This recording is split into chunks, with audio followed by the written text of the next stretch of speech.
Yeah, I can hear now.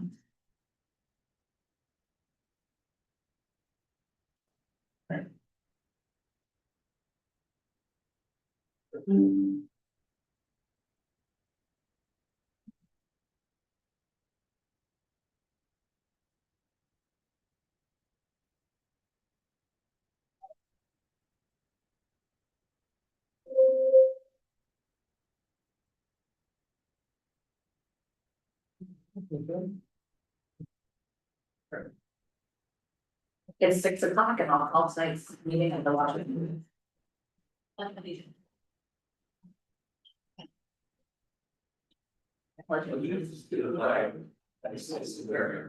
To the republic for which it stands, one nation under God, indivisible, liberty and justice.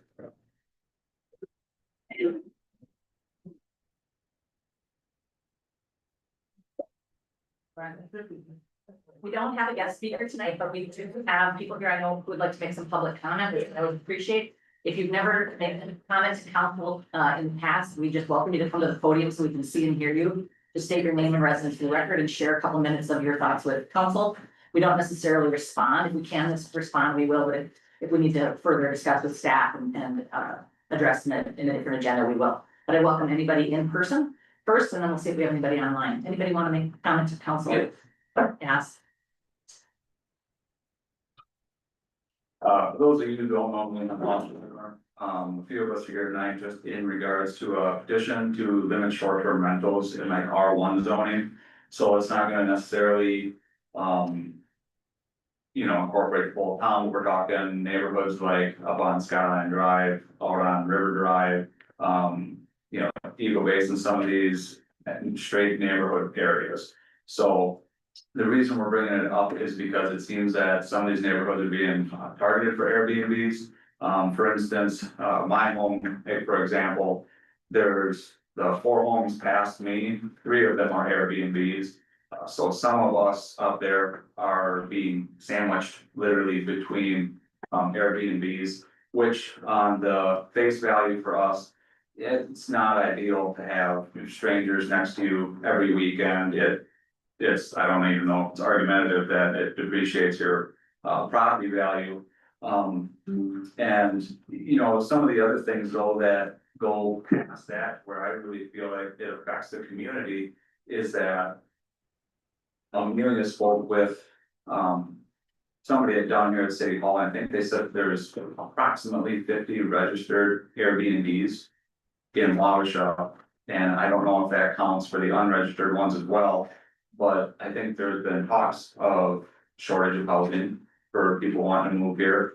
And then we already got school numbers that are down, and you have other small local businesses trying to make a go of it. So when you have almost 50 homes in the town that are taken up by people who are constantly just coming and going, it hurts your, a lot of your local businesses, and it hurts the school district. I don't see the real benefit to the community. Now, with that being said, this is not to kick anybody out who already has a Airbnb or VRBO in place. The neighbor's actually right next to us. We love them, we get along with them great. It's just to try and prevent or put a cap on it.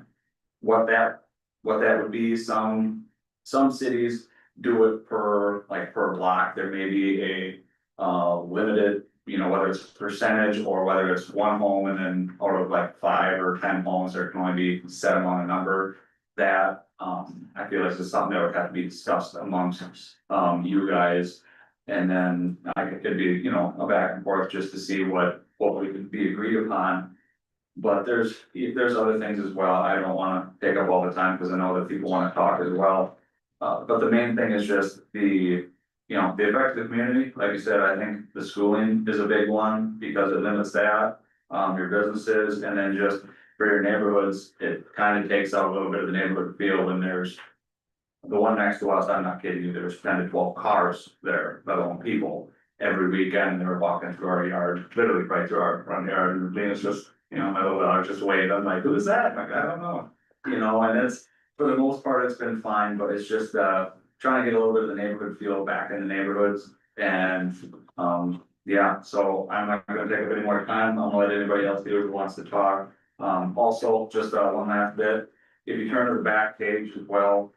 I only had a couple nights after work, but I went to 17 homes, all of which people signed pretty quickly without hesitation, because they have a lot of the same feelings we do. I think if I had more time to go to more homes, I think I could have got more signatures, so.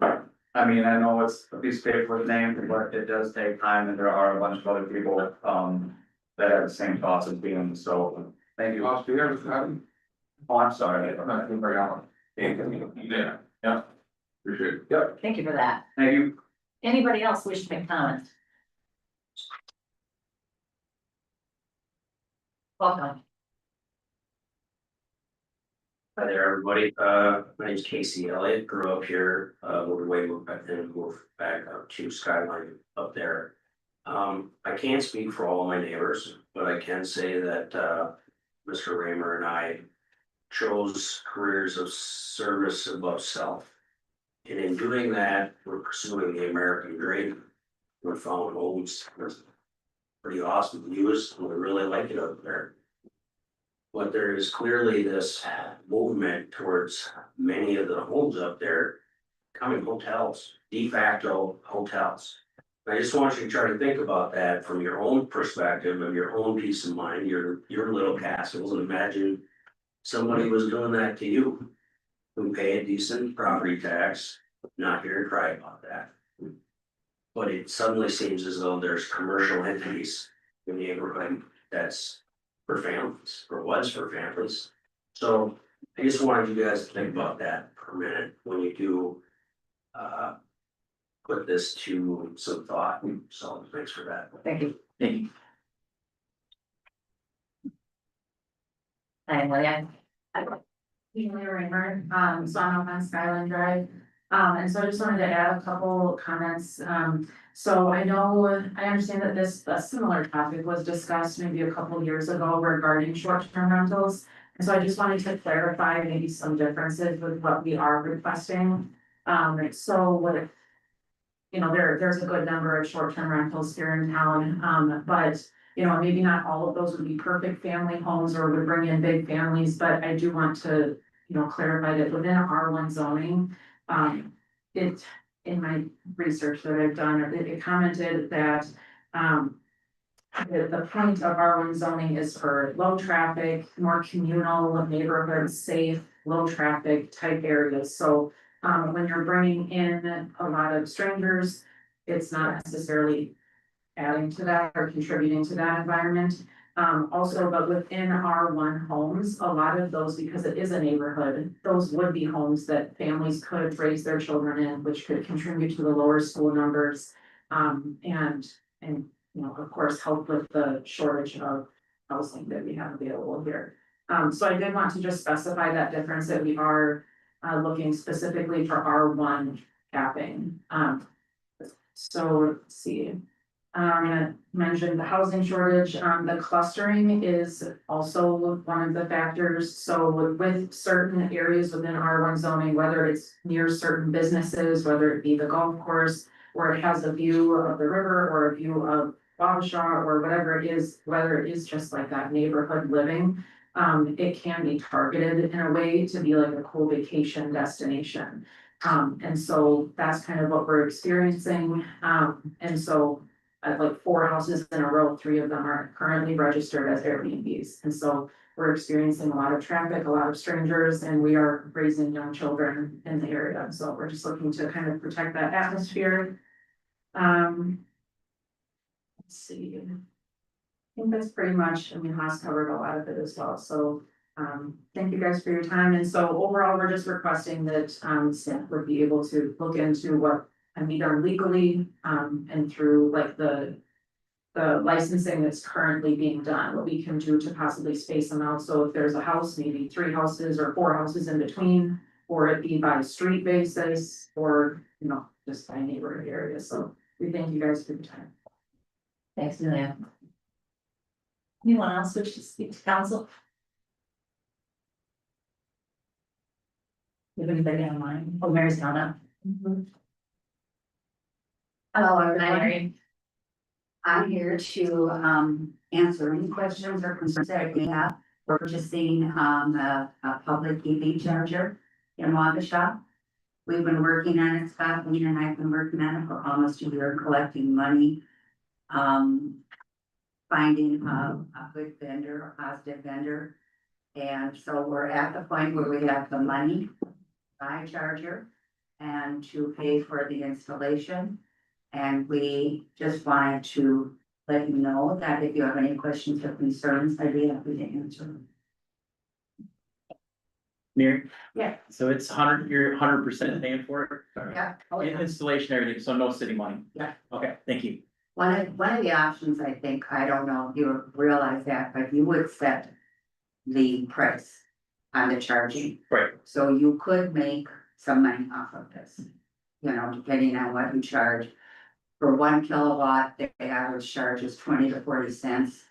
For a full charge, it runs from about $5 to maybe $25.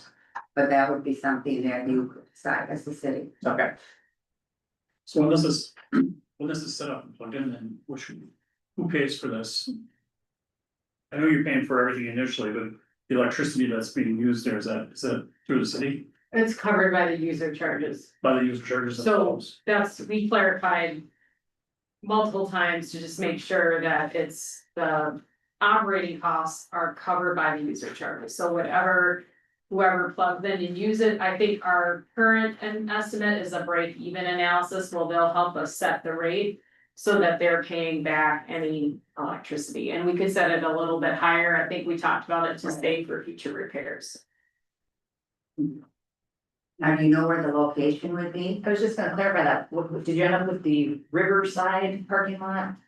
Yes. Okay, that's what the. Right across from Urban Arrow Yeah. on Walnut and Main, under the bridge. So it'll fit in with the historical. I mean, it'll be kind of hidden in a way, so it won't interfere with that part. But it's just a perfect location. The whole thought was trying to bring people into town. And be able to charge their cars and go to a restaurant, go to our shops, go to the Eagle Center would be great, or just a walk around the river, you know? So I think the location is paramount compared to other cities where they have their EV charger in a grocery store lot or out on the highway. So I think this is a real optimal location for it, for the businesses, hopefully. And we get 50,000 visitors at the Eagle Center every year. So 4% of them are EV, are electric car owners. So if you think of that, that's 2,000 electric cars through Wabasha, possibly. So just an idea. So any questions? Thanks for your work, Allison. I'm just gonna give Mary a little more credit because this is another change maker project. So Tyler's done some really great projects with, you know, mostly your own investment of time, and that's really what's been. And Scott, Made this happen, so. but he's out of town, so Yeah, he can't be here tonight, but thank you, folks. yeah, thank you.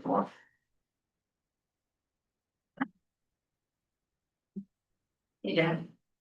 Hi, I'm Jack Burns, I live at 340 Skyline Drive, and I just want to support my other neighbors here and their sentiments in regards to the short-term rental situation. And I look forward to more dialogue and more effort into figuring out what the right solution is for our city as a whole. Because I think it is an issue facing our city, and I think it's something to be looked into significant detail. Well, thank you. Thank you. Bob, do you want to go back? Oh, that's okay. Welcome. I'm Sonny Galt. I'm really kind of new to the neighborhood. I have a place over on Skyline Drive, one of Hoss's neighbors. And I just wanted to, really, I can't add a whole lot to what's already been said in terms of the concerns and the value of maintaining the integrity of the neighborhood. You know, my wife and I were looking for a place. We bought our place here 3 years ago. And we chose this place. We could have gone anywhere in the world, you know, because we wanted a place to live during the summer. And this is what we chose. And we're asking you to consider maintaining the integrity and beauty of what you have here. Cause it's a wonderful community. And, we think, it's a fine balance, for you, it flies in your hands to plan and make sure this community maintains its integrity. So, thank you. Thanks for your comments. Is there anybody online besides those for lunch? No. I would just Yeah. comment on this topic. Amelia and I spoke. And I just felt that I needed some direction from council or planning to have staff time look into it. So we don't have it really noticed on the agenda, but. Just as she stated, you know, we felt like we couldn't move forward with spending lots of time researching it because it's a brand new issue that was raised. Yeah, but this is a real nuance. The original conversation for the city really was simply. Why register our fees? Why aren't they contributing the lodging tax? So that was really kind of surface level, all of the city's involvement amounted to until, you know, these concerns, I think, you know, with interest rates high and, you know, just the last 5 years, people's ability to migrate has been kind of unusual in terms of how real estate is managed. And, you know, people who are sometimes looking for a home maybe can't finance it quite yet with interest rates high, but somebody who can purchase it to run it as an Airbnb might have that ability. So it's been, you know, sort of some financial changes, I think that have affected real estate everywhere. So we appreciate you bringing it, and you've done great work to organize your thoughts about what you think would be meaningful change. I don't know if you want to get direction tonight to speak with Well, just Christie about. some feedback from council, if you think it's worth having Christie look at this and send it down to planning for discussion or. Yeah, I would look at ordinances in other cities and just see what's out there. You know, And. Yeah, I think from the background that we for the discussion in the past is we see Airbnbs of value to attract tourists, but I don't think at the time when we discussed it 3 years ago. Anyone envisioned we'd have clustering as was referenced in the conversation. I don't believe we necessarily have. A lot of it, but we would have to look into that, so. Yeah. I think it's worth some time. Say that. I think it's worth some time. Okay, I think we probably all have consensus. Yeah.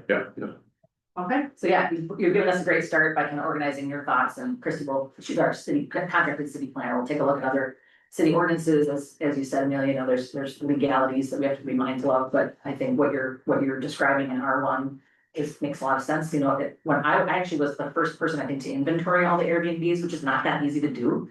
So we do rely on people to basically be on their honor to self-report and register, and I think that's going okay. But I wasn't aware until very recently that you had several up on Skyline Drive, which is kind of unusual, especially at the end of a drive like that, so. And then, so just so you all know the next steps, then it'll go to planning commission, and if one of you follows up with me, once I talk to Christie, we can let you know when that gets noticed on that agenda. So just out of curiosity, if somebody does start up a VRBO and she doesn't know about it. How do we go about it? It's really labor intensive, you'd have to go through all the different sites and many Yeah, but different I mean, as far as processes. like the tax people pay, so they were here for a year, do we go back and? Tell them that? Lisa makes the phone calls and diligently tries to get them to pay, and it's not an easy task. Okay, Once you get somebody to register, then you try to get them to go back, yeah, it's. Yeah. You know, Very it's- time consuming to It's find different them. if it's an entity that's trying to rent every weekend versus somebody who really isn't using it as an Airbnb, it's really their home or their vacation home, or maybe occasionally, or they think they're going to use it as an Airbnb and they never actually accomplish that, so. They might list it and never have a rental. Yeah. Never agree to a rental. Yeah, but we're at the first step, at least we know where they are, for the most part, and we have a kind of a. On your honor responsiveness that I think has been better than maybe we could have hoped, it still requires staff time, but. And then the other thing I realized, we have set up a licensing process, so we already have a very simple process by which they are registered and technically approved to open up their Airbnb. So if we wanted to add additional restrictions, we have the skeleton outlined by which there's actually a process that they have to theoretically register to be allowed to operate in the city of Wabasha. Again, on the honor system. On the honor system, yeah. Are we able to ask questions? Of course, yeah. Should I come up or do I just? We Okay, can- so, yeah. well, I wanted to state that is that public record who is registered as short-term rentals? Or is that? With a data request form. Okay, and I was just wondering because I think that the whole point of putting in some type of cap or, you know, spacing limitation would be because if neighbors are noticing an issue, is, so then it could be phone calls from neighbors around saying, hey, we're noticing this issue, are they in compliance?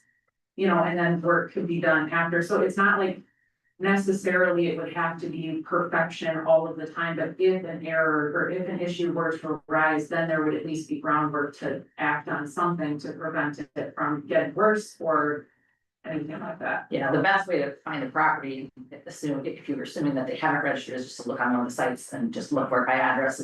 Sometimes they don't include an address, but by map. Yeah, Because okay, if they're marketing their property, yeah, function as an Airbnb. And I guess if you guys, you know, while you're looking into it, if you guys came to I guess a conclusion or an agreement of which, you know, let's say there's a percentage or a limit on, you know, how many can be in an area. If, you know, if there's a set amount of homes or a set amount of Airbnbs in that area that would be only agreed upon amount, obviously they'd be grandfathered in. We're not looking to kick anybody out or stir the pot. But if that person were to sell, you know, that might be a question, you know, for your, you know, for an attorney is, okay, if that person sells that house. You know, it would have to be known that it can't be listed as an Airbnb if it's over, you know, that it would be over that cap amount. Yeah, that's kind of legality stuff that I Right, wouldn't that's- I wouldn't conjecture on without, you know, discussion with our planner and, but yeah. Sure. I did put a public regarding data request in with Teresa today to get that list of owners and addresses and take an inventory to understand. To see, we know of some, but we don't know if we know all, that sort of stuff. Yeah, we give out the list all the time if people request it. It's not like it's hiding. As Jessica noted, I personally have no problem with having the list online, but we just would wanna check to make sure our attorney says it's name, address. The data request list, form is yeah. very simple. Just, yeah, It but just tells us they about have to, yeah. Yeah, if you ask us for information, we just need data request and we'll get it to you. The only reason I want one online Right. Yeah, is. Then the bad guys know that those that's true. places aren't That's occupied true. all the time, so. I don't always think that way, but. One of the things that I'm listening to, and I'm siding with these guys. But there's nobody here that's speaking on behalf of the other side Right. that own them.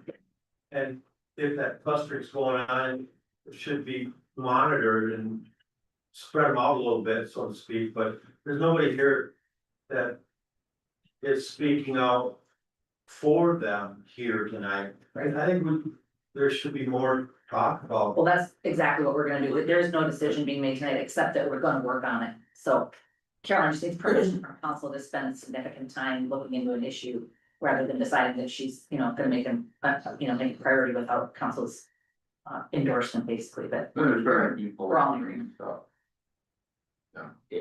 Yeah, I mean, planning should look at, we've looked at it, what, 2 years ago? Yeah. Extensively, the problem we run into is people buy homes, so they live in Rochester, buy a home in Wabasha. Don't use it as a Primary. short term, use it as a vacation, then don't rent it out, but allow people to stay there. That's not short term rental, so it's kind of a, you get into a fine line you walk, but we can definitely look at it, I don't have a problem. And I thought about that during our early conversations, but it wasn't really brought up as a central issue like it is now. But that, yeah, but we've had that discussion, Oh, yeah. there's a lot down by the Gherkins Yeah. area and stuff, so, Yeah. but we're happy to look at it. Yeah. Okay. Well, you're welcome to stay as long as you want. We also are never offended if you wanna come and share your comments and then leave for the rest of the meetings. It's a nice summer. But we appreciate your work. Thank you, guys. Thank you, Matt. The time to listen. Yeah, no problem. Any changes or additions to the agenda from staff or council?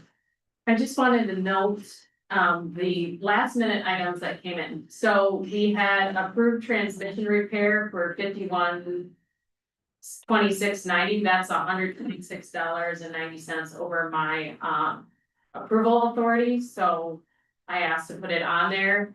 And then, as was noted, just this morning / it came in yesterday, but I missed it. Brian provided a link under public comment for a website that's gonna be shared. So we're gonna have a presentation and then website. And then just, I did get some feedback about not adding stuff on last minute, so we prevented 2 items from coming on last minute. That deadlines weren't met and, you know, it's usually, it's not the staff are submitting them late, it's third-party consultants, they don't know our calendar. So a lot of times, like this transition repair just came up today, literally. I personally don't mind last minute Okay, additions. you I don't- just wanna be notified or? Yeah, I don't know what everybody else. Oh, I'm fine with short term. Got it, right for it. Just send out an email saying you updated the agenda. I don't care. Okay, You know that. Like transmission wasn't a problem, okay, okay. but sometimes. But I know the packets get wonky and people get confused on the numbering, so yeah, I can do that. But the problem is now you got 30 days before we have the next meeting, Right. so that's not good business either, so. Right. No, Better we're to have gonna- a last minute item than a need for a Right. special meeting Yeah. or small item, yeah, Okay, Leave it to your discretion. yeah. All right, hearing no other changes, I don't really have a presentation, I'm very jet lagged, so I'll try to hang on with you guys tonight. But it's just been, an amazingly busy start to summer, I cannot believe how much work is getting done, we're driving around bringing kids home from their training and like, what's that? What's being built on the athletic field, so it's great to see all this recognition of our public works employees and our EMS employees, really nice communication by Carolyn and others from City Hall, it's moving and important and good to document, the recognition of those members of our team. And we'll hear from committees, did you guys have? Yeah, Release? yeah, we're buying UV light bulbs for the sewage plant, that's about as big as it got, so. Nothing else to report. but I learned something new, which is they have to be on all the time. Yeah. Don't want to talk in the dark. The Dark situation, John, Port Authority. Port Authority did meet, we meet on the third Tuesday of every month. The couple items are on our consent agenda, they're with respect to grant applications, one kind of a big one. For the road leading into the March tunnel, so thank you, staff, Caroline and Kathy, our CETA rep for report, for coming up with these ideas, it's great, so. We move forward, I don't know if you want to talk about DNR or not, but. Well, yeah, Okay, so I'll let you have that one. The rest was pretty straightforward. We saw the same presentation. I got to see the same presentation twice with respect to the athletic field, so. And its contaminations, but we're gonna push forward on that as well, because it's doable thing. Yeah. And That's it. if there was anything important you want to relay from Perks? or yeah, I staff? put it in my report. Okay, sounds good. But for Brian and Darren. And yeah, Ryan, anything from ambulance, probably where?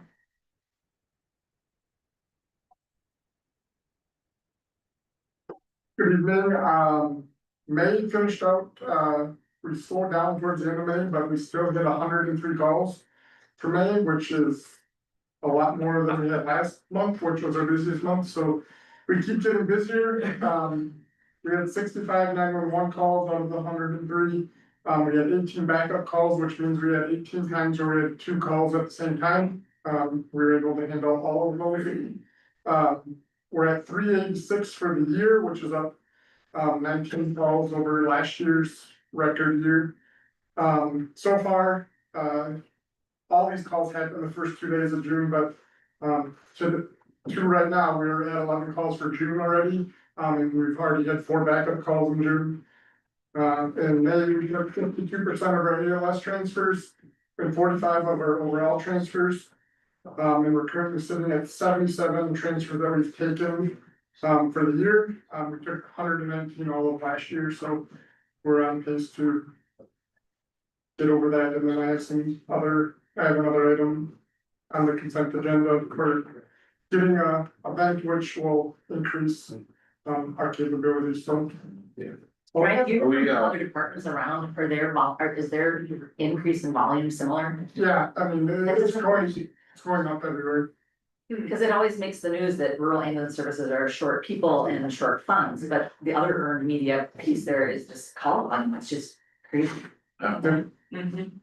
Are we still on track to get the new ambulances in September? Well, I'm hoping it comes in September, I'm hoping it comes sooner, it started May 12th. They said about 60 days, then it still will need to get its. Graphics package put on once it's delivered, and then we have to transfer equipment from the old ambulance to the new ambulance. And so by the time, and then it has to be inspected by the state. Tell me about graphics, does the rest of the council know about So one of our crew members works for 3M. And she's one of their global training people, and so she's been working with their graphics department. They got some new kind of restructured graphics. And so they're looking at putting the graphics on for us. And then in return, we would let them use our ambulance as one of their marketing stories and things, so, you know. We're working through that process. So, Awesome. Thank you. Thank you, Brian. Darren, anything you want to share? Busy. Yeah. All right. And plan. We approved the CUP for guest cottage on 9th Street East, and then we just updated the nuisance ordinance language, some of the zoning ordinance, which I think is going to public hearing this month at planning, so it'll be here next month if possible.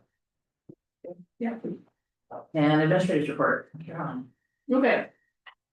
We had 12 press releases in the month of May, just commenting on a variety of projects or events and trying to keep residents informed. The pool opens this Saturday, and we've had training here today. And then the skate park is under construction. It should be completed in August. I'd like to schedule ribbon cutting, so those are ready. And I just wanted to note that the location for the skate park was originally Hiawatha and was changed. Because of the FEMA grant funding, we had the ability to fully fund that project and make it slightly larger. And then it avoided kind of having to build a fence and cutting down trees. And so then there was a recommendation by Tony O'Reilly and approved by Parks, in January. And then it was kind of noted in a consent agenda, but was missed. So I just wanted to make sure that people understood that. And then Dean and I kind of had a conversation about would have been best practice to bring that new location back to council. And it just didn't happen. So if there are concerns or complaints you guys are receiving, send those on to Tony and we could potentially respond, but does anyone? I have two friends who live right there and they were aware of that location. Okay. I don't know if in what iteration was the original. It was part of the original designs was where it is located. The ones that we published early on, it was on Pierce, so. Okay, so the DNR, we had a meeting with them on our permit for the barge terminal. They didn't like a study. They said the only items that we could count as mitigation would be action items, so they prefer us to resubmit with a proposal to do spot dredging at the Zumbro Slough. And so I'm working on some cost estimating. I've asked the coders to assist me with that, and then we're gonna convene our little subcommittee on this matter.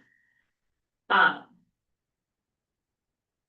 I don't was, know anything about mussel. Yeah. Is it spot dredging to create mussel habitat? and they want us to pay the mussel fee on top of that, because they said doing anything with the Zumbro Slough won't help the mussels. So, Are there mussels there? there's no. Well, so that's the problem, right? Yeah. We wanted to do the study to establish really what was going on in the slough. If it really made sense to dredge it, what the material was, is it hazardous material in the slough? We don't know any of those things. So that would give us a baseline of what to do going forward, and those kinds of studies are cheap. The DNR seems to think that, if we just scoop up some dirt and put a bubbler in there, it's gonna be good to go. I'm being very flippant about it, but, so, Caroline, thank you for doing that meeting. I don't know, I think there needs to be more discussion about what we propose back to them. The idea that we're paying the fees to move the mussels already, and we're establishing additional access to the river.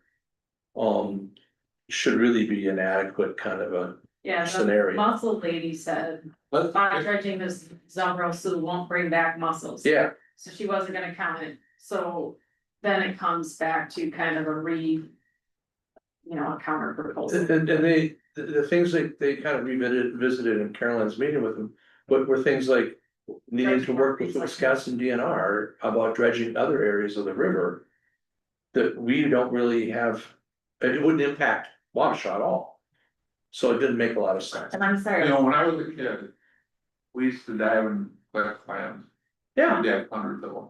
Yeah. So if we could have all the kids in Wabasha, take them all there. And just let us Spot dredging. I have heard though where spot dredging did work to get fish back in a river, so it seems like it's not unreasonable that if we did some spot dredging there, we could restore fish population, but. What's the spot dredging? What's the size? I wanna spot dredge this section of the slough. Yeah, that's what we have That's to the come up problem, with. we need to establish that. They said any amount of spot dredging would count, so. And how do they come up $40-some thousand to? I wanna do it. There's It's there's a formula From this street to that street. per month. Alright, anyways, Okay. we'll have some discussions on that and will be brought back to court. I like Okay. my idea. Sorry, I like my idea. okay. I do too. Let's go back. 2,500 people out there, lot. Utility lines have been added to the Milligan Street lot and will be paid back when we sell that lot. Just noted some links, that we put out, links to Public Works Week, EMS Week, the building feasibility report. Malone Park Playground equipment is moving to Eagles Basin, and the spring cleanup event was held, and 95 people came through the spring cleaning event, mainly Wabasha residents. And that is an event where we make money on it, so we break even the cost to host it versus the cost of, it's a benefit to the residents, so. That's it. Lots going on. Okay, and then on our consent agenda, not too long, the approval of the Malone Park bike path, concrete work. City Hall air conditioning replacement, the grant navigation support resolution, the business development, public infrastructure grant. For the roads, as John mentioned, for the barge terminal, approval to purchase the ventilator that Ryan talked about, and which is with donations. The June warrants are May 6th city council minutes and liquor license renewals. We have a motion to approve consent agenda. We have a first from Tim, I heard Dean second. No, Any do it, further, whoever. any further discussion? All those in favor say aye. Aye. Aye, opposed say no. All right, public hearings. This is our flood resilience study that Caroline. Okay, so Brady Can I is, interrupt just one second? Yeah. Could we, quickly just move, 12-3 up, so Mary can head out? Yeah, that's We already kind of discussed it, but. sure. We'll make that, do you wanna talk about it now? We can just hang on with the presentation for a second? Yeah, just Yeah. real quick. Yeah, okay, So- so we have this wonderful proposal that Mary foreshadowed for us. And why don't I see it? Say the number again. 10-3. There it is. To approve, a total of 12,724. 75. 75 that's been raised by Mary and Scotleen. Oh. For this charge point charger as described by Karen, it's a break even, doing a break even analysis, okay? We have a first and a second by John, first by Dean, any further discussion? I do have a question. Yeah. So with this EV sitting down there like that, are we going to paint the parking spot like green? So that way it's. Did Tony talk about that? I think so. I don't, actually, that's a good question. Like, you're asking, are we gonna then permanently reserve it? Correct, Okay. because that's gonna be a permanent structure, right? Yeah. Yeah. I'm not sure that was thought of, so, I think it was. okay. And Lake City's been really nice to talk to. I talked to their administrator at length early on when there was public interest in this, and they have great kind of. Sort of best practices they've learned. Their charger came for free from their public. Yeah. Power, or their municipal power. That they've had it in place for several years. It's nice, we had it, but that was, Demarcated some hard, yeah, just. Yeah, if you just wanna make that part of the motion, then we could. Yeah, with some kind of signage or yeah, markers. I'll modify that to. All right, you're agreeable to that, John? Yep. Great, that's a modified first and second. Any further discussion or questions? All those in favor say aye. Aye. Opposed say no. Yay, Yay. Everybody. Thank you. Well, Caroline, everybody. Thank you so much. Right. All right, so now we're back to our public hearing and our flood resilience study. Okay, so Brady and Sam, could you guys test sound quick and then see if you can share your screen? Thank you. All right, sorry, I had some technical difficulties for a second there. Hi, thanks for the intro. Just a little bit about me. I'm Sam Westland. I'm a project engineer with Bolton and Meg's Water Resources Group. I've been doing hydraulic, riverine, and floodplain modeling and permitting for just over 12 years now. And I've actually not worked in the city of Wabasha as of yet, so I'm happy to be here. Thanks for having us come present tonight. Brady, do you want to do a quick introduction? Yep. Can you guys hear me? Yes, again. Awesome. Brady Naka, Water Resources Project Engineer, also with Bolton and Menk, sitting in our Rochester office with Brian. Been working on riverine studies for about 4 years and yeah, excited to look at this quick overview of an update with this project. So thanks for having us. Thank you. All right, so the Wabasha Flood Resilience Study.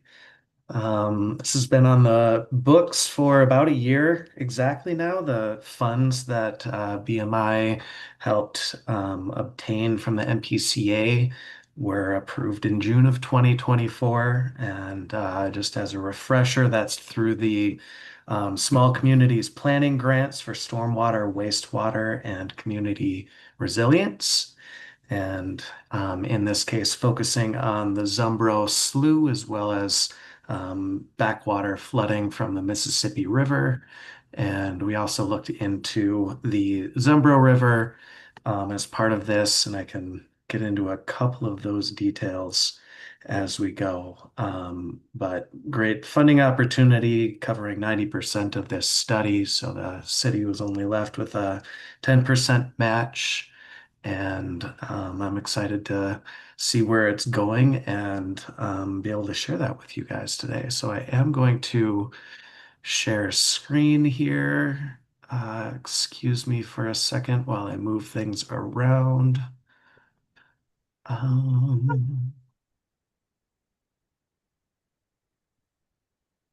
All right. So the scope of the study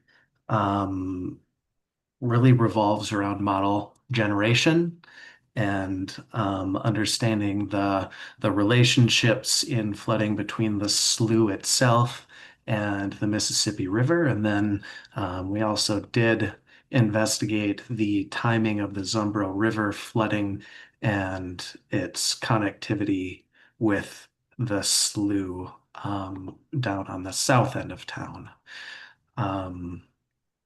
So FEMA does have their own models, right, for the National Flood Insurance Program and the Mississippi River flooding, really big scale models and not a lot of detail, especially when you start zooming in on municipalities, individual municipalities, and some of the specific areas of concern that have been identified. So we did opt to develop more of a city-specific model with a lot more detail that allowed us to zoom in on some of these alternatives and problem areas and really investigate the impacts and the feasibility. So this effort has really resulted in a powerful tool that I think is going to be great for the city, obviously for this study, but also future studies, feasibility level, probably into design as well. So I think this has been a great bang for your buck just from that point of view. Let's see. So the existing conditions model took the majority of the legwork. A few reasons for that. One is making sure that we're implementing the latest and greatest topography data. That's publicly available, typically through the state, sometimes through USGS. But it allowed us to use topography from 2021 on the Minnesota side and, well, less applicable for you guys, but 2023 north for our neighbor state, Wisconsin.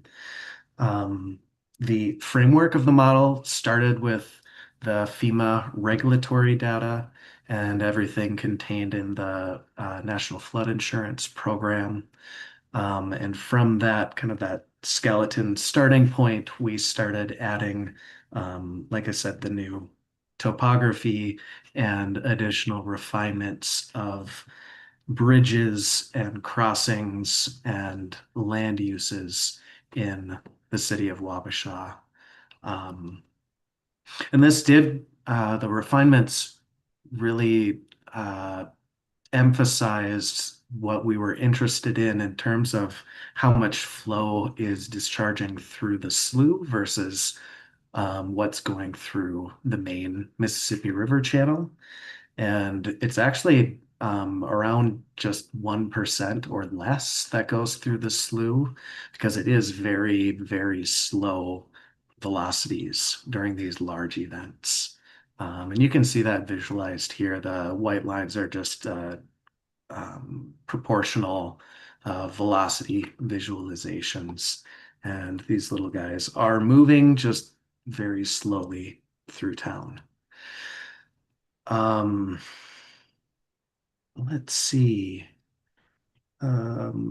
So from an alternative perspective, we got a lot of good input from city staff on where the problem areas are, and we were able to calibrate our model against those observations as well as the published regulatory data from FEMA, and allowed us to really move in with a lot of confidence and looking at these alternatives.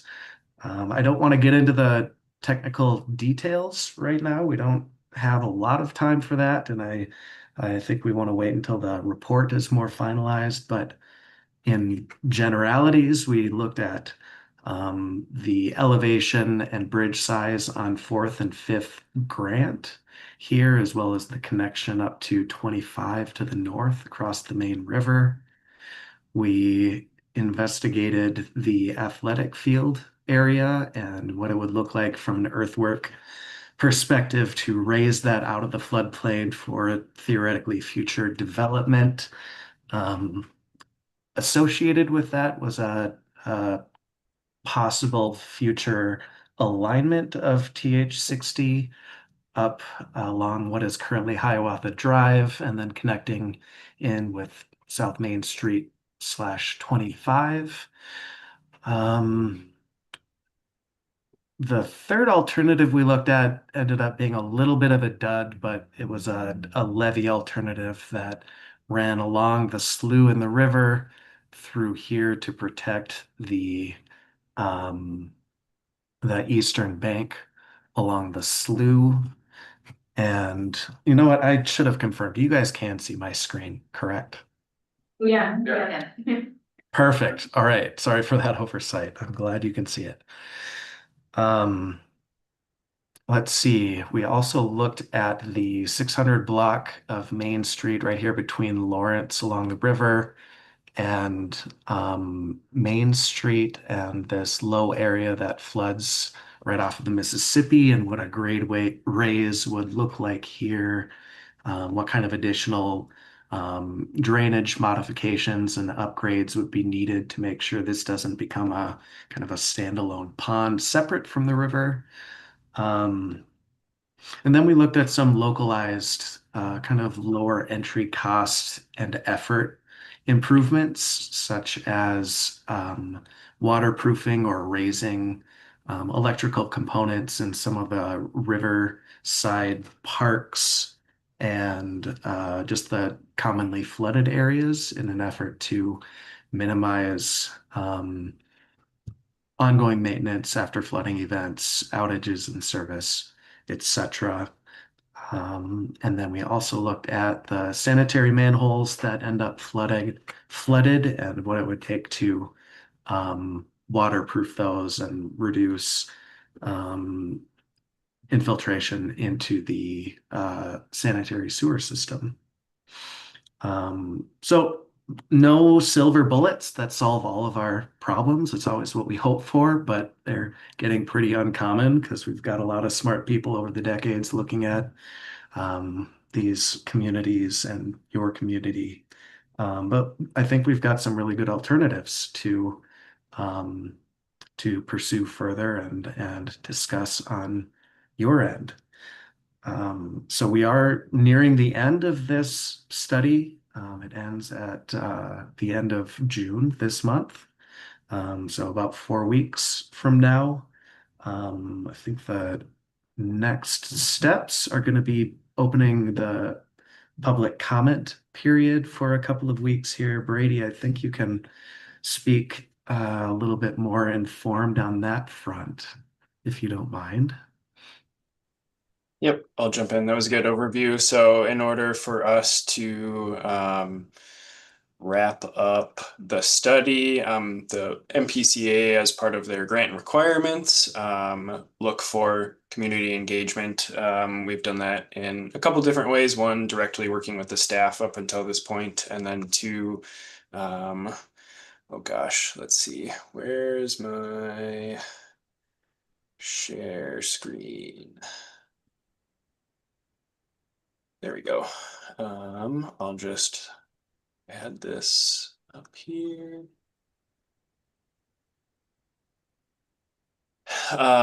We've got a input ID site for council, staff, and others to just hop in and comment on the areas that Sam has highlighted as part of the study. So basically just either confirming that this is a good, each of these alternatives might be a good pursuit by the city, a good use of funds for flood proofing certain facilities or evaluating kind of future projects. We'll have this open for 2 weeks or so, but it highlights specific alternative areas that Sam walked through piece by piece. So it's kind of digestible chunks that you can comment on. So it'll highlight one area of concern, prompt you as you click between them for different facilities. So that'll be open. Caroline will send that out, and we'll monitor that for a couple weeks here, and then incorporate kind of any of those considerations for our final report. So Brady, can you yeah. comment on, well, I guess two things. So this, I did it myself. It's really slick. You can like projects, add comments. So we'll get this out in the public and then any feedback today from you guys. But the other thing, Brady, can you comment on the nose rise certification that'll be a result of the survey for Highway 60 and what that will mean and what you've found so far? Could you go to navigate that part of the site? Yeah, so you're looking at like the athletic field area, you said, and 60. Yes, so can you explain to council what will be in the report regarding that project and the no rise certification, or what the report is gonna talk to about specific to that project? Yeah, we recognize this has been, I guess, like a area of interest, obviously, with different development and transportation opportunities. The short answer is that this area is part of the flood fringe, so within FEMA's regulatory framework, not an area of significant conveyance, which we've largely confirmed with Sam's modeling, as he noted, right? 1% of flow moving through the slough, roughly. we're comfortable saying in a report that development of this area would not cause concern from a FEMA regulatory perspective, based on zoning, based on their current regulatory model. The model that we've developed can be used for kind of a due diligence perspective. I don't know that, Caroline, we intend to issue a no rise certification specifically, like a certified. That usually comes when you actually have construction plans, but we'd be willing to comment on it in the Question report. So a lot from residents is, will the Yeah. highway increase flooding? So part of the study, I think, was gathering preliminary data that adding floodplain fill, will that displace water? And so it sounds like you're saying you guys have to be more specific, but you've developed some modeling that makes it easier to answer that question. Yes, definitely makes it easier to answer the question. Yeah, we know it's a point of concern. So So I it's don't certainly know if did you have anything more, Brady, or? I think, Sam, that was it. That unless was really it. Just going through the final next steps. Like Brady said, the public input for the next couple of weeks will be open. Then we'll have a draft ready for review by the city at that point, and then a couple of weeks to wrap things up and finalize and submit the report, due on the 31st. Last item is just that we are happy to provide more of a technical presentation with actual numbers and whatnot once the report is in that final stage. What benchmark did you use for that model that you guys shown? I'm sorry, can you repeat that question? I couldn't quite hear you. What benchmark did you use for that model that you showed? What benchmark? Was it 65 flood or 69 flood, whatever it was? Or Brady, are you showing us like an event? How he's asking kind of what level of flooding does that model show us? got it? Or So are we looking at 1965 flood or? yeah, good question. So this is the base flood, which is the 100-year as regulated by FEMA. We will be running the 500-year as more of a resilient future flooding condition as well. But the model could handle smaller events as well, just not really part of the scope of this study. I was gonna say, go ahead. All right. The reason I asked is I saw a lot of areas that were covered that wouldn't normally be covered with the second year, third year, fourth year flood, or the second, third, and fourth year flood records. So I was just curious what were you? Yeah, the comparable floodplain would be the 1% chance or 100-year return interval flood. But wasn't the 2021 flood the third largest? And wasn't that 100 year? So what he's asking is, we had a flood here in 2021, and I can't remember the peak levels, but they're wondering, is the 100-year flood event basically what happened in 2021? And those flood levels, or is it, the flood that no one can remember? But when I look at those areas, where did you see it showing it flooding that didn't flood in 2021, Dean? Because I looked at it and it seemed to be more or less what we saw flooding. They had pretty much all Third Street by Gherkin Fair. Okay. But that wasn't fully flooded. Okay. Down by East Main, there was a big area down there that I don't think was fully flooded.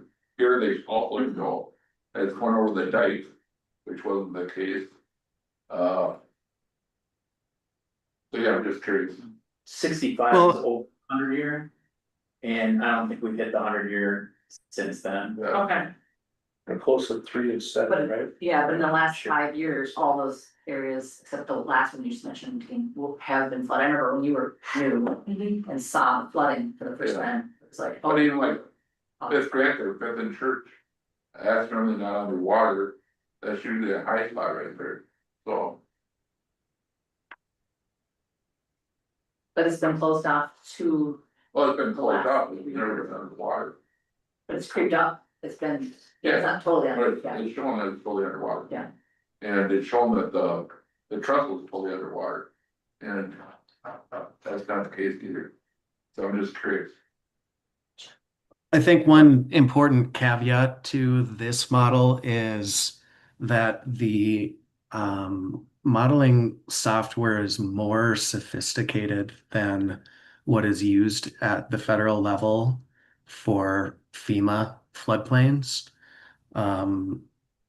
And there are pros and cons with that additional detail. A pro is that we can zoom in for studies like this. One of the cons is that since it's a more sophisticated model, getting it to match exactly with the published data can be very challenging, especially when you have flow that goes in two different directions like this Isn't that at the slough. company owner though? Or what they have to I'm- pay for, but I'm sorry, I'm still having a pretty hard time hearing you. FEMA's model is used for those. yeah, they won't use this model for flood This insurance. is really far. This is for us to see how to target improvements in Wabasha, so. FEMA's not gonna want this. No. Okay. I think Caroline may have chatted it to you, and it's probably not one of you guys that needs to know this, but I think it's a great tool. I tried to actually submit a like and a comment, and it cancels my only option. So I just wanna make sure that that the submit is working before we share it with the public. Yeah, there are 2 versions of the link. I'm not sure which one you got. One was kind of our internal QC, and then one was That's kinda public. like So we'll make sure you've got the right one. Yep. And then I realized council didn't get to look at everything ahead of the meeting because it wasn't here ahead of time, but I would appreciate if everyone would go through the map and like and comment. Just so we can capture some public comment, and then just when it says, should the city prioritize, it's more, should we prioritize it in terms of a plan that we then hope to submit for grants for when they come up? Not necessarily that this is a statement that you're gonna see it in next year's CIP, so. Just wanted to make that clear, but we are looking how to prioritize time and effort around applying for grants, so. We probably wouldn't get a grant without the study, so. Yes, good- and that's- good work. The public comment is something we miss and gets asked at every grant, so we will appreciate any. I don't know how many people wanna take the time to comment about these things, but then we'll at least have an effort, and if all of you can and staff can, that'll be great, so. All right. And this is a public hearing, so I open the public hearing. We I don't- didn't notice in the newspaper, it was just in case anyone in the audience wanted to comment. Okay. About what they heard, or, And then we'll look forward to their technical report. all right, and then do you want a presentation of the technical report? Is that of Oh, was that interest for or? today, or was that? No, at the end, when it's done. I mean, it could be probably be in writing, I don't. Okay, yeah, I think, I'd rather just read the report if I. yeah, I think people were more interested in reading the report, so we won't necessarily need you back for a presentation. Okay. All right, Sounds good. sounds All good. We right. won't take it personally. Yeah. Great, Now that well- it's swept, did I? Well, Take thanks for care. your time, everyone. Have a Yeah, great evening. Thank you all. Yeah, thanks. Okay. All right, now we have a resolution regarding 918 grant award, 930 grant, and 936 grant. Okay. So, this had some last minute changes on it, and Mike Clarity isn't here today, and just cause we kind of worked out details ahead of time. So at the February meeting, Mr. Binner committed to building a fence and storing items behind the fence. Then I looked at it May 30th and determined that the fence was mostly complete and that not a lot of the items were behind the fence. And then we went this morning, Joe and I did a drive-through. And we also received a proposal this morning from Mr. Binner's attorney. And Joe and I observed an improvement and personally since last Friday. And that a lot of the items are now stored behind the fence and some more of the fence has been built. And Mr. Binner's attorney provided us a proposal recommending could the item be tabled until July and that we would work out in a written agreement as to what items will continue to remain outdoors and what will end up being stored behind the fence. And I would like to propose that we meet on Monday, June 30th or sooner. So that we can observe the cleaned up property and then document the items that Mr. Binner is requesting to remain outdoors. And then a final proposal presented to council on Monday, July 1st.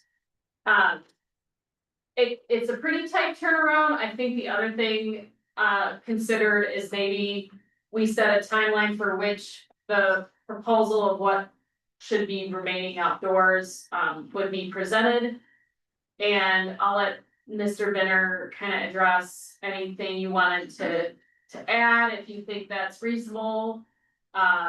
It sounded like you had worked that out with your attorney to continue work on the property and then come to the written agreement. Did you have an idea of what you kind of had in mind of what you wanted to stay outdoors? Nah, not at this time. Okay. What I did was like, I committed to put the fence up. To put the non-running repairables behind the fence. The fence part went where it was all the way around the property and got a little bit expensive to join properties and combine them, I guess is the term they use. So I've made what I got out work for right now. And I'm preparing them and selling them as you go. There's a pretty good turnaround so far. So with so you don't have a sense at this point of, and you know what, the letter from the attorney did appear on the agenda, so I don't think that even made it, so no, you all were emailed it, but I think it's not on the agenda. Okay. Emailed it? Did everyone get an email from me with? I got it. I read it. Okay, all right. Let me pull that up since no one obtained that, and I will review that,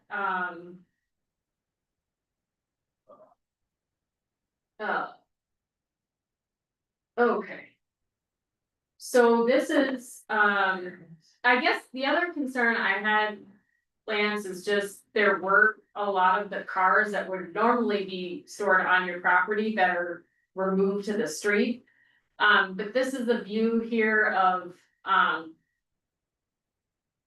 one of the properties and there's some for sale signs on the lawnmowers that remain outside.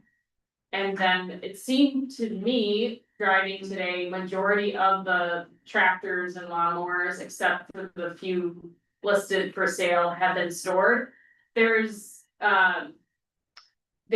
though, right now, I think our code says there is the plow truck and the trailers and the boat and a couple vehicles and a truck, and so.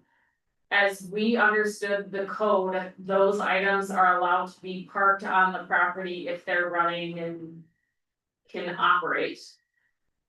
Here's just a little gap in the fence. These are submitted by Mr. Binner's attorney, and then we confirm this is what it looks like as of present day. So I think we feel like we can probably get there by July. And then it kind of comes down to the details of defining what will allow to remain outdoors and what needs to be stored behind the fence and kind of having a written agreement on that. So like I said, I think what we thought made sense is to allow Mr. Vinner to continue to clean up the property, and then you would let us know, but not later than June 30th, when we could do an on-site meeting with your attorney with saying, hey, this is it cleaned up, and I'm requesting to continue to store these items outdoors, and then we could bring that proposal to council the next day. So. The letter has, I mean, you. It's pretty far along, I mean, there's not a lot left to do, things come, things go, as always. So Lance, are you willing to do that? Do what? Just what Caroline kind of laid out?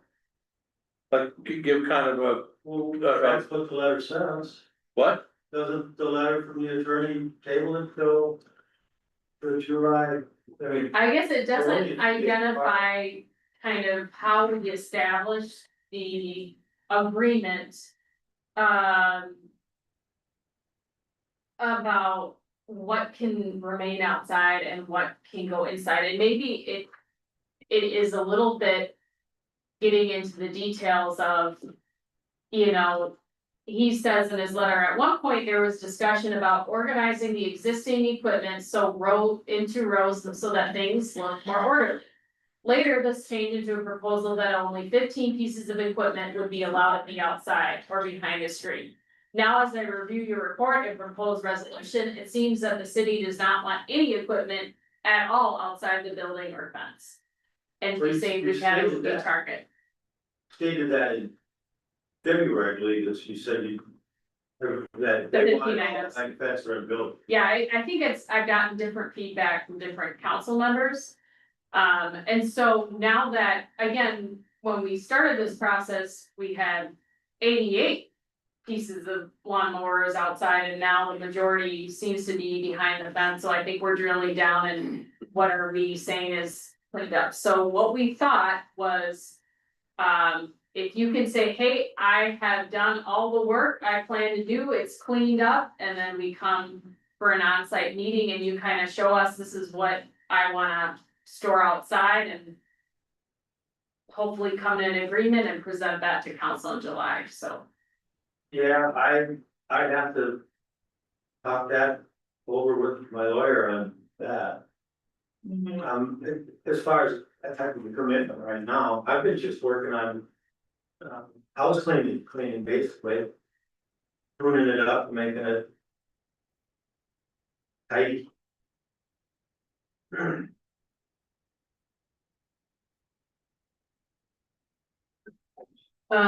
So yes, the motion on the table is to table it for a month. And acknowledging the progress that has been made over the weekend and building the fence. And then I just want to have a date by which we can go over, look at everything, and then document this written agreement about what stays outside. And if council has any comments on that definition of success, I think we have wavered between everything looks orderly to, you know, it all goes behind the fence kind of thing, so. And Joe, I think for Joe has wanted clarity too, because I think in his mind. It's everything except anything that's not allowed, which is the vehicles would go behind the fence. Is that correct? Your position on it, or at least let's be clear about what we're talking about, so. Yeah, it's kind of short of terror, I mean, like, cause even there's a lot of the stuff behind, but. What's left is. A lot of the big things that is leading to the. Uphill, you know, and, you know. So Yeah, so it's, So Lance, would you call yourself done? There's more to do, I think, So if you got another couple of weeks and be able to come back and say, meet with staff and with Joe and say, these are the items I'd like to see left in an orderly fashion outside the fence. In kind of a sales yard or whatever you might want to identify it as. And I'll keep, that number will fluctuate and those items will fluctuate. But I'm not gonna have any more than what this number is or whatever that is. So the council has something to bite on. Joe has something to keep, to defend both you, but also then to monitor it. Yeah, You know what I mean? we could revisit. Because if we don't do that, Lance, then what we gotta do is cite you as a nuisance tonight, and I don't want to do that. So those are the two choices we've got tonight. Well, if we're gonna get together in the next couple of weeks, I just assume have it at the end of the month. I would like as much time as I could. Okay, and at the end of the month, you'll be able to kind of provide a proposal of what your sales yard would look like. And what you're gonna store behind the fence on a permanent basis. It's still gotta be approved by council. You know what I mean? It's still gotta meet the criteria of our ordinance, and that ordinance is gonna come before us next month. Probably July. So, What ordinance? You mean the nuisance ordinance? nuisance ordinance, yeah. So, and as part of that ordinance, right, we've got to have a listing of everything that's gonna be kind of in the. Well, I don't think it gets to that point, but right now it's really defining what's What's in a it? junkyard versus. Got it. Sales versus what needs to be done for some of that. And then it's much more refined or defined about what are the steps that we as a city take. So it's a little bit more, I wouldn't call it stringent, but a lot more step by step than we have today. Clear. So we're really making it clear of what is designated in certain areas versus what is currently happening and so on. So I'm hoping that adds a lot more clarity. I don't know if it will, but we'll soon find out. Yeah, the other thing I struggle with is there's an RV truck, a plow truck, multiple cars, we saw a forklift, boat trailers. And 2 cars, and they are all stored there, so I haven't dug into the new nuisance, but. The old one, just indicates that. I think that's all can be present. But I don't know if the new nuisance one addresses that, so. Yeah. I didn't hear you. Yeah. So Lance, what we just can't have is in July. Another update that you still got work to do and you're not sure how long it's gonna take, because we really need to have action on this. We should have had action on this tonight. None of us wanna say you, but that is where it feels like that's the direction we're going until you can commit that we have a process and you've got a timeline and we're gonna meet that. And we're in agreement about it. Does that make sense? In a way, but. We've had months and months and months of good weather, you've downsized the amount of building that you need to do, there's really no reason, you anticipated being able to do all this. By this June deadline, that's why we were agreeable to it. I personally think he's doing a good job. I'm going to go with another 30 days. Because I think we all are. Oh, yeah. We just need to hear you say that you understand what your part of it is by the 30. I've shown good faith, and I'm working towards an end goal. You guys keep changing things. I'm occupying commercial property, and you're telling me that I can't grow right now, tonight. Because I can only have so many items. We can try and come to a common ground, but right now I'm not there yet. I still am organizing. Things so that I can get to that end goal. I'm just trying to organize my apartment in the next 3 months, so I can't imagine that, so I don't want to make a motion to extend it for another 30 days. And be back here the first meeting in July.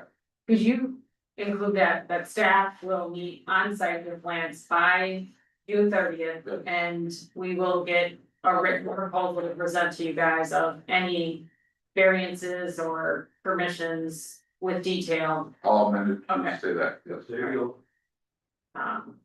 We have a first, we have a second I'll second that, but like discussion. for further discussion. Okay, are you good with that, Lance? Pardon? Are you good with that? Yeah. Okay. Any comment for anybody?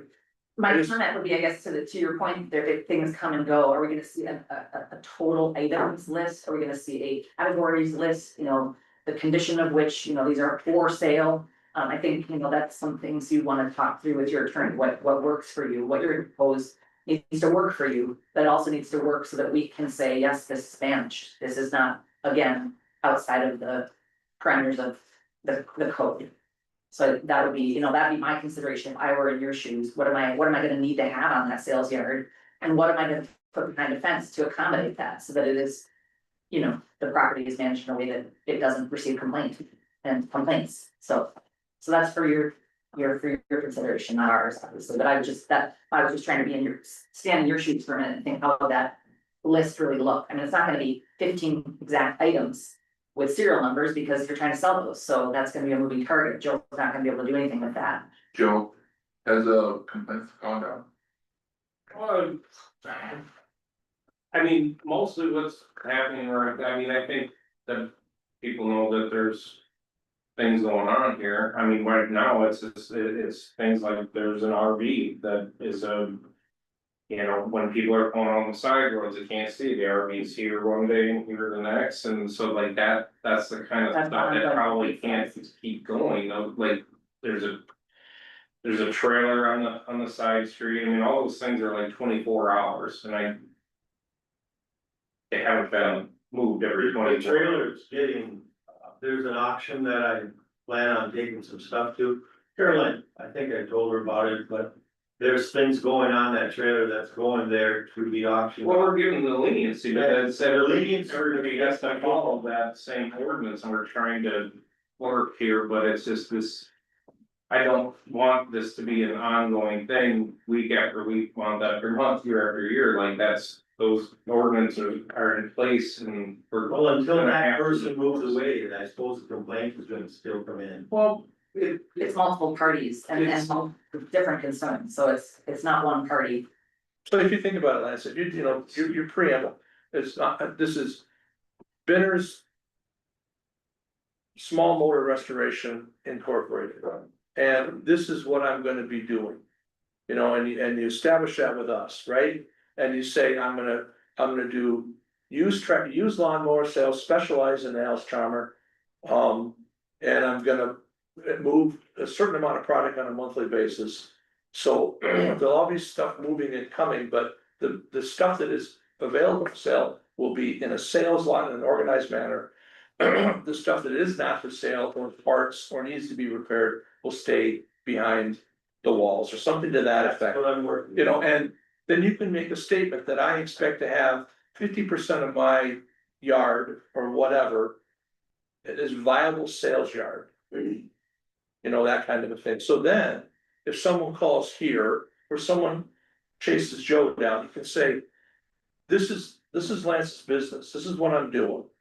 This is what he's doing, and he's meeting the expectations of that. Okay? Yes. So, you know, that will help us. Help protect you and your business. Okay?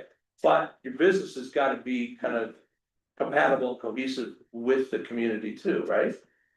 You know what I mean? Look good, look like a going concern. That's what I'd like to work towards, yeah. Okay. Right. And we've been at this since September, so, and you and I talked about this, you know, so that's kind of where we're at with it. Joe, to your statement that the trailer's not moved in 24 hours and it's a hazard. Don't you have the right? If it's that indeed a hazard, and it's on the roadway, don't you have the right to have it removed? Well, cited initially. Right, cited and then removed. Have you been? There was some cat work done on that corner lot, so it's getting finished up, I can put it away. And put it on the slab or up above by the shed.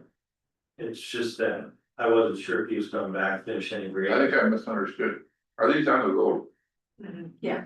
Yeah, On the side, So- yeah. throw a citation out there. You need to. So. Like you would anywhere else. Well, I mean, I think the goal is overall cleanup so that Mr. Benner does not have to store items on the road frequently.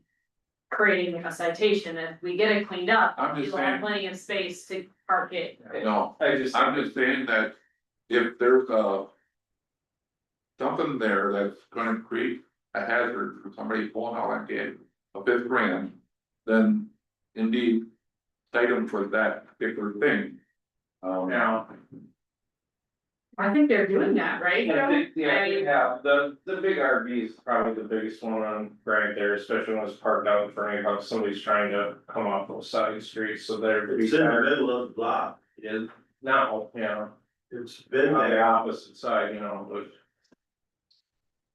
alright, well, it hasn't been on this. It's just well, it was out in front of your house like last week, so, like, people coming out with blocking, so you just.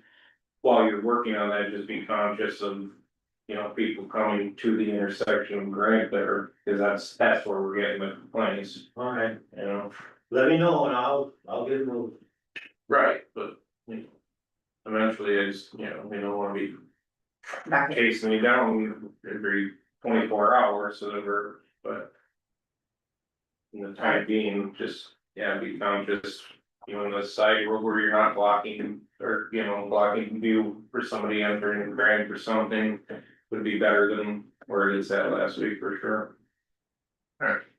All right, any further comments? Was there a motion and a second? To give Lance until our July 1 meeting with a meeting with staff prior on site with a. What do you call it, a list generated by you, that works for you, that will be presented to council on our July meeting. All those in favor say aye. Aye. Hey, Opposed, say no. Okay.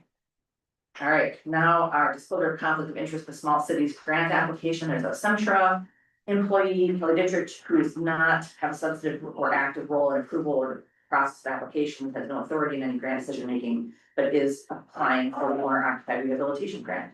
So this is not an item we need action on. Our city attorney just prepared us a letter describing the disclosure of conflict of interest.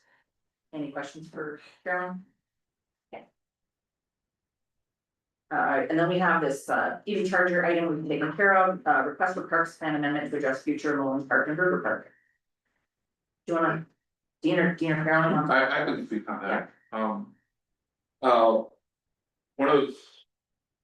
Disclose that we're gonna remove the equipment from the Lawrence Park, there's quite an outcry, from a lot of residents about that. So I thought maybe we should, look at a future playground in that area somewhere, Ice Park, and Lawrence Park, built up. So we should get that in the park plan, for that. And just wanted the council feedback on that. And then I also, in that discussion, there was a discussion about rural park and having food there. I plan on putting that in the budget this year. Where that's when it's at River Park. And I'll request that myself. So, but, Carolyn, anything? I just had added, well, we discussed a lot where the future all abilities playground should go, but when. I did realize some of the points made, and I thought of this, that this area does have, you know, restroom facilities, a shelter already built in. If we were to go to Schmidt Park, you end up with another park with no restroom facilities. And I can say with a special needs child, they're not always, my son took, you know, I don't know, I just like appreciate a bathroom at park. Now, we could do the porta potty route, but I just thought it might be worth taking back. We're not anywhere close to getting that project started, but maybe not necessarily say it has to be in Schmidt Park, because then again, we just have the issue of, we've got an area that is kind of ready to go, but needs the bill and. So all abilities park is a huge undertaking. I think what we concluded is. Absent a huge new undertaking in parks, which was not advised by our park plan, there seemed to be very good consensus for making all of our parks more all abilities and adding features to all of our parks, so that it's not one park that's all abilities. And your kid doesn't live by that park, you know, but that I do like its central location to, you know, we're gonna add new features, and I think, was that a foregone conclusion that, you know, we would eventually put. You know, equipment that isn't in the flooded area. I thought that was already in the park plan, but maybe I just remember that as a public comment that could happen. And when that happens, you know, thinking about the ability, you know, the all ability features of different pieces of equipment that could be added there. Yeah, that's definitely a bonus. So, Yeah. do something at part of those bathrooms there, are we gonna have to convert those bathrooms for ADA compliance? Only if you change them, right? Yeah. I did, they were modified a little bit to be ADA compliant. And they are, in our report here, why they're fixing the sidewalk. To that. And now there's lighting Yeah. improvements, so there's been improvements to them all. I think the public just lost track of, and why would they keep track of this? The opportunity that we had when FEMA, you know, was able to make that equipment move. That it went to its current location, which is maybe surprised people, that it went to Eagles Basin versus being moved up on the higher ground at Malone. But I don't know if And that what was studied. we addressed there was that even at higher ground, it was still in like probably the 500-year floodplain, and they weren't gonna They cover weren't that gonna do it. expense. Right, they wouldn't So allow it. I still think with the athletic field and stuff, that I am very committed to the new playground equipment and the solution there, but. There's a lot of trees now, just building tree houses. Gross. So what do you need to do? Do we need to ask park board to? And then, Yeah, Is that what I think I can just prepare something, and then direct Tyler to add swings to River Park in the capital improvement fund budget release if there's agreement on that. Yeah, and I looked at the price of, when they're anywhere from $1,000 to $2,000. For what we need. Sure. So, you know. And if we want to add a handicap. Swing on that or something, maybe a little bit more, I don't know. So, all right, very good. That works. And now the survey results from the joint building, I think everybody from council was able to make it, there was about 30 people in attendance. I think staff did a really good job kind of trying to slice and dice this information. 30 survey responses is not a lot, so I think it's important to understand our plan is really small here. But it gives us a glimpse into kind of people's sense. Like every issue or, you know, especially a capital improvement project, there's gonna be people who are just not in favor of anything. We didn't really view that as a reasonable choice for us to work with, because we know the needs of our departments, but those are pulled out at some point to kind of see what it looks like when you're looking at people who understand that some level of facility improvement is needed. Do you want to say anything about your staff discussion? Well, a couple more, we haven't not well marketed online, but we did get a few more responses since then. And that captured comments that we received, and it's all attached on the agenda item, so that was a minor adjustment. But I think the most helpful, the latest is that for ambulance only, supporting is about 24%, does not support 46%, 30% are neutral. Ambulance and city hall only was probably the least supported option. And then, still, I think what I think I put in my staff summary, a lot of, 49% maybe supporting the joint building, but a lot of people strongly against. And I just highlighted that there's certainly, I think we're up to, 20 to 25% does not want any option undertaken. And then these are some of the comments that my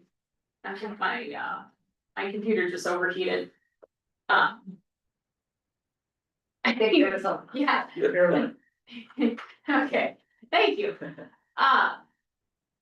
And I guess the other thing that I noted just from the conversations is I think we need, when we move forward with presenting it, having an idea of what would be done with the old buildings is a narrative that people want to see as part of the package, and was a question we got. We did get a couple questions about why fire wasn't included or could it be included, and so may want to look at that or explain that. I certainly explain that to people as they walk by. And then I've done some research that I just did this afternoon. And I think the common theme in advice was, it seems like a lot of projects that were successful did go through that petition process, but didn't ultimately do a referendum necessarily. A couple places specifically avoided it, but some did not. So I will just give you some examples. St. Francis, Minnesota, Joint City Hall and Fire. They did a lot of communication, a lot of engagement with residents and print media, community events, and got a lot of input. And then the end, they did not get a petition and were able to do the geo bond. Lewiston, Minnesota felt like maybe not enough people attended the petition because they didn't know about the project. But after holding several public meetings, they feel comfortable that they've gotten the news out and got enough input that they're gonna proceed now with a geo bond for an ambulance and fire building, but no city hall. Elgin had to go to referendum for fire and ambulance and it failed. And then we also got a narrative from the city of Montgomery, just that,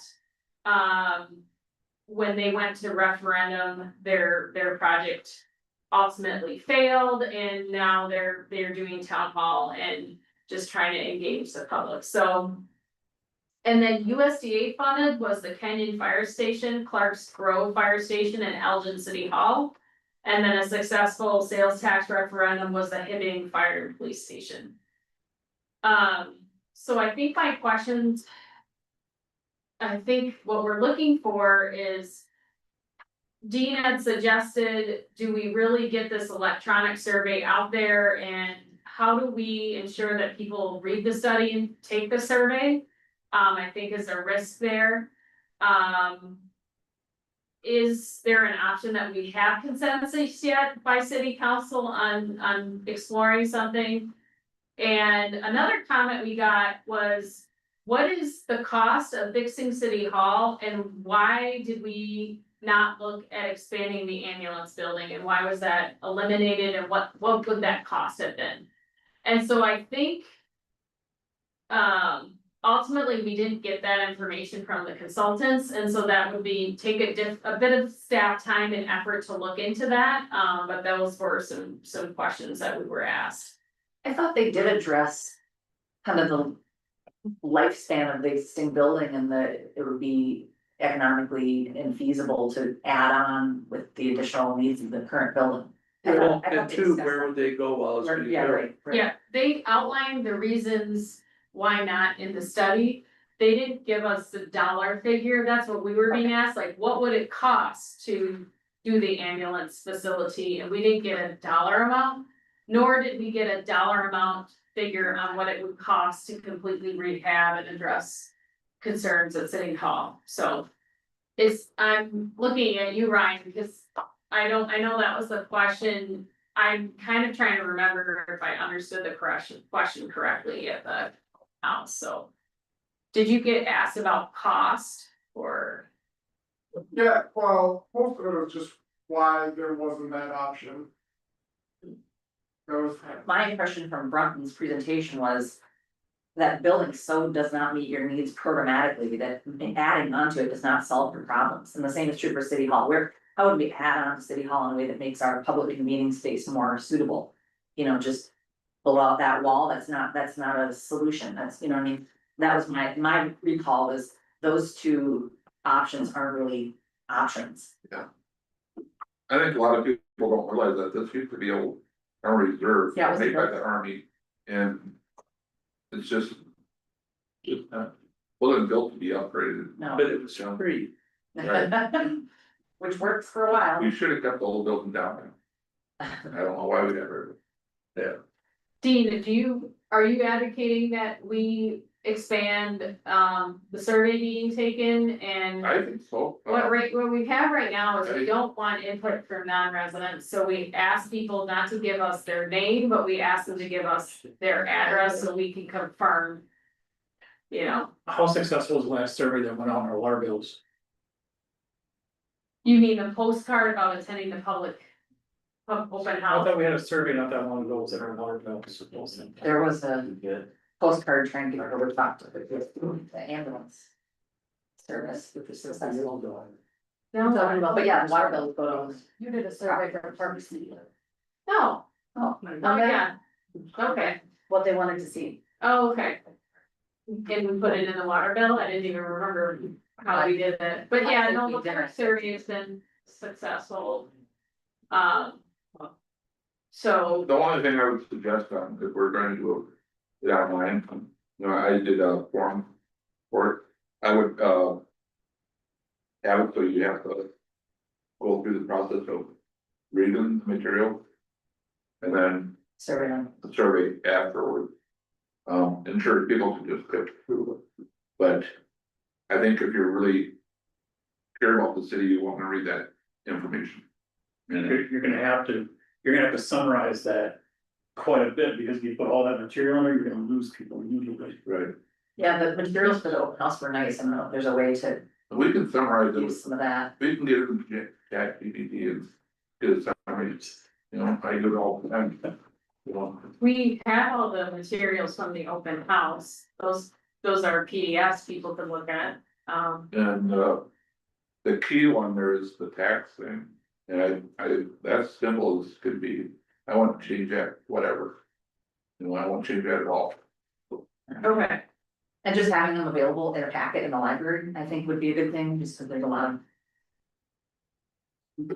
connected, you know, people who are thoughtful and considerate, who are We in could regularly. put the boards in the library, if that gives me permission. So based on the study. Are you saying that the renovations or expansion of the current building, it should just be completely off the table? That'd be my impression. That was what That I, would be my impression why they too. didn't bother to work on it. I don't know about City Hall revamping, but I think for We just, sure. we had a graphic down at that presentation that showed expansion on it, so. Yes, we did, yeah, Of the and ambulance. then it Yeah. up there. kind of listed the reasons, but I know that Jeff isn't here, but he wants to see that option revisited, renovating the ambulance. I don't know what other information. You have to make it ADA accessible, multiple bathrooms or bedrooms. Then you're starting for parking down there for fire and ambulance. All volunteers. I just don't see how you can fit that in there. I just don't see it, Got the garage, with the garage. yeah. Yeah, I think for us to identify the size of parcel they would need for any of these solutions, and that didn't even meet the criteria for ambulance loans. I'm supportive of getting it out there again. I don't know if there's another way to not so much do a survey, but more of a presentation of what we've learned. You know, that if that's a library program, some afternoon or something like that, there's other ways to engage the public besides an open house, which invites everybody's investment. I think for a public facility, a combined public facility, you probably can't do enough. Public. You could always do a YouTube video, Yeah, I mean, seriously, yeah, just put a YouTube video up there with Caroline pointing everything out, your PDF. and then have the. Okay, I guess did everyone have a chance to look at the survey results? I mean, it was sort of somewhat representative, and we definitely saw that there wasn't really a strong winner amongst every one of those, so after reading that, is there still consensus we feel like we wanna still pursue the joint option and promote that, or continue to promote the various options and get feedback on that? Well, there's too much support for a combined facility to not continue to promote it. I mean, it's the leading. Right? Yeah. It's the leading opinion, even greater than those who do not support an ambulance alone. Yes. Yep, it's. And that would be something to point out to Jeff and see what his thoughts. Yeah, I think the problem is that, what is the city, we've never talked about what we're gonna do with this building. Right, And that's what I heard. Yeah, yeah. And the ambulance, say, that's easy, so I think that's- knock it out, but what do we wanna do with this? Yeah, that's a good point. Should we make this just revamp a little bit, make it a community center? or Doesn't what? need to, yeah. So, Turn it's it always into- been talked about ever since I've gotten it, But but you need a museum in the city. I don't care if we keep pursuing all the options, But I'm we need to come still, up with one. I'm still on. Focusing on ambulance alone, but I'm not opposed to pursuing the other options, if people still wanna talk about them. That's fine. Yeah, I'm with Ron, I'm much more, we need to focus on the ambulance, because that's our biggest need right now. I'm happy to say, yeah, put out the survey, get more information out there as much as we can, but sooner or later, we as a council have to make a decision, what we're gonna do. And I think we can design it where, hey, all right, we're gonna do the ambulance, but we have the potential to add city hall. I know it might cost more, but we have the potential to add it in 5 years. And when I talk to people, that seems to be what I'm hearing is that, start off with ambulance and then, make sure the parcel's big enough for the future expansion. I have a question, how much do you feel that you've outgrown this structure that you have here? That's what we're talking about. We feel that we have. So that's the study, well, there's a whole written study in it. It describes all of that. The ambulance for certainly has outgrown their space. Fire has expanded recently to serve their needs for 15 to 20 years. City Hall is beyond its useful life. We have a meeting, if we have a meeting where we have 20 people here who wanna speak to council, we don't function in this space. It doesn't function in a lot of ways. So, you know, the phase thing is gonna be more expensive. I hate having to swallow a $23,000 HVAC bill, you know, there's gonna be improvements like that over the next 5 to 10 to 20 years, and it's sort of like, if this is gonna be a community center, you do certain investments in it, if it's going to be a functioning city hall, you do different types of investment, so. Ambulance only just feels like we're just making it somebody else's problem in a short time, yeah. If Ron can argue that a phased project is reasonable, you know, I think we all would be. Reading the survey work. Eating the elephant one piece at a time. The joint option was definitely popular. Yeah. But so was no change and What's the total sample size of the 30. 30. people, so. So why don't we Representing. promote it? Is there, and I think we can do it through the water bill, through Facebook, website. I think if the Tim Emily team could review how I am linking people to information in the survey, I think that would be helpful, but I thought the feedback was pretty good with the last 5 electronic. They seemed informed and of the project and had read it. The other way is right now the website does say clearly make sure you read this materials before you hit the take survey link. The study's digestible, it's Yeah. longer than most people want to read, but a lot of it's graphic representation, it's a good document. Okay, All right. so we'll do survey. I can help. And then, I can ask about getting the boards at the library. And also talk to Bev about talking to the coffee group, I wasn't thinking that, I didn't know. My idea, YouTube is a good idea. Sue and Carolyn. Well, also, a presentation at the library could be recorded as a YouTube video. For budget presentation, right there. Jessica's telling me the link to the survey is already in the paper. Okay, So I think that's it's good. I think I it's didn't in the send it article then. about the open house right now. Okay, great. And then we'll take more survey work and then discuss the next steps, but, I think as I surveyed other communities, here's what it's gonna look like. We're gonna decide on an option. And I would recommend publishing, noticing it, keep people informed, but I don't think we wanna go through a referendum unless it exceeds for that petition. But then if it does go to referendum, we establish, okay, we're going to referendum, and then we have the what if it fails kind of situation. And we have to plan for both scenarios up front. Because what I heard from communities is it failed and then they just didn't have a backup plan, so, yeah. Good advice. All right, now this transmission for the tanker. For a little bit over what Caroline's allowed to approve. I moved to approve it. So, Heard a chorus second, Gene and John. Any further discussion? All those in favor say aye. Aye. Opposed say no. All right, thank you. And then the donations have a ton of fireworks donations. I asked Brian to read those. Yeah, I will. Thank you. Aside from fireworks, we have an ambulance department. Donation from the Dauphin Charitable Fund of $19,500. Wabasha Dog Park got a donation of $500 from Carlene and Harold Rosdahl. A bunch of people donated to library, in memory of Herbert Fowler, which is Linda Stampsher's brother, by the Friends of the Library is $25. Hills, did $25 in memory of Catherine McMahon and Bev and Abigail Hall. Or by Bev and Abigail Hall. $500 from John and Suzanne Hampy, 500 anonymous, 1,000 from the Rotary Club Summer Reading Program.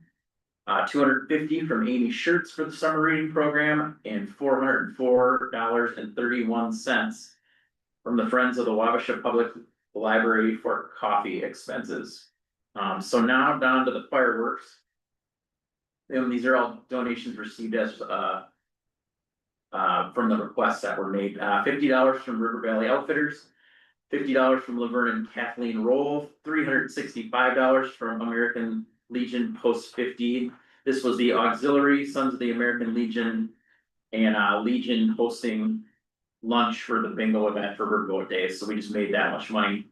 $100 from Abbott Funeral Home, 200 from Tim and Heather Coors, 200 from Wabasha Warehouse Liquor, 250 from Paul Fleetcheck Insurance, 200 from Kellogg Lions, 200 from California Overland, 500 from WMB Financial, 100 from Perry Dental, 500 from Bolton and Mink, which is our city engineer, $25 from John and Diane Rivers, $20 from Kathy and Norm Bouchon, $250 from Quick Trip Inc., Wabasha Athletic Complex donations, Larry Anderson and Joni Passy donated $2,500, Troy and Paula Passy, $5,000, Julie and Leland Lightnum, from Edward Jones, $2,000.